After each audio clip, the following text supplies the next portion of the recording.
Bom dia, nonos anos. Hoje, na nossa aula, a gente vai falar um pouquinho sobre a tabela periódica.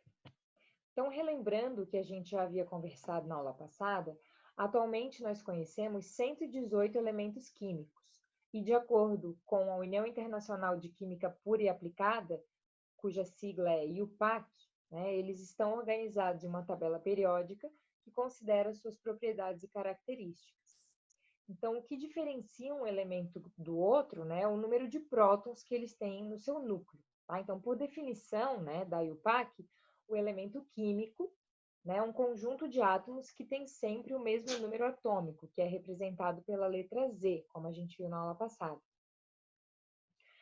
Esse número atômico ele vai estar sempre escrito abaixo do símbolo do elemento. Já a massa, que é representada pela soma dos prótons e nêutrons do seu núcleo, ela é escrita acima do símbolo desse elemento, os dois sempre ficando do lado esquerdo. Então, a tabela periódica em geral, ela vai trazer os elementos agrupados em períodos e grupos, tá? Então, os períodos, eles estão relacionados com o número de camadas, ou seja, o nível de energia que cada elemento possui, tá? Distribuídos, então, de forma horizontal, de 1 a 7. Já os grupos, eles vão organizar os elementos que possuem propriedades químicas semelhantes, tá? E, em geral, eles vão apresentar a mesma quantidade de elétrons na sua camada de valência. Então, um pouquinho mais sobre os períodos, Como eu falei anteriormente, a distribuição de linhas, no caso, é horizontal. Então, são 7 linhas, 7 camadas eletrônicas que vão de K até Q. Então, lá na primeira linha, os elementos que estão ali representados na cor rosa, representam elementos que possuem apenas elétrons na camada K. Já a última linha, que está em roxo, representam elementos que possuem até a camada Q os elétrons distribuídos.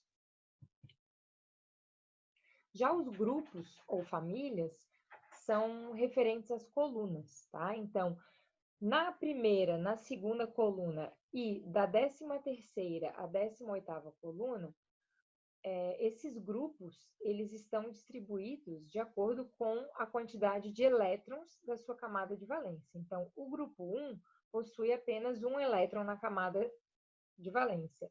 O grupo 2, 2, e aí do 13 ao 18, vão ter entre 3 e 8 elétrons na sua camada eletrônica, ou camada de valência. Os elementos que estão no meio, que vão ali da família 3 até a família 12, são os chamados elementos de transição. Então, uma outra característica, que é contemplada nessa tabela periódica atual, é que os elementos que possuem a sua camada de valência no subnível, terminando no subnível S, estão organizados nas duas primeiras colunas. Já os que possuem essa camada de valência terminando no subnível P, que iria no caso do 1 ao 6, são as últimas 6 colunas.